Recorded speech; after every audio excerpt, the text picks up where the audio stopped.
1 year old பேபிஸ்க்கான rava kichadi recipe இது.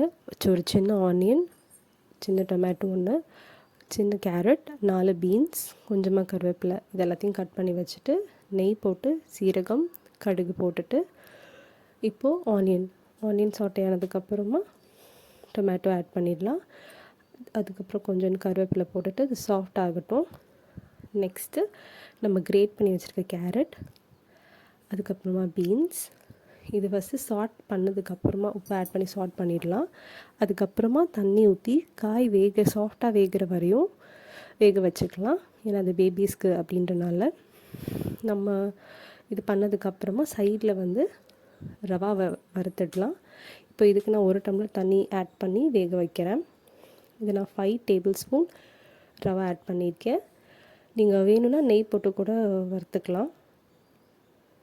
காய் சாஃப்ட் ஆனதுக்கப்புறமா 2 டம்ளர் தண்ணி ஆட் பண்ணியிருக்கேன். அது நல்லா கொதி வந்துடுச்சு. இப்போது ரவா எடுத்து ஆட் பண்ணிவிட்டு மிக்ஸ் பண்ணிவிட்டு சால்ட் கரெக்டாக இருக்கான்னு பார்த்துக்கோங்க. மூடி வச்சு எடுத்துடுங்க. இது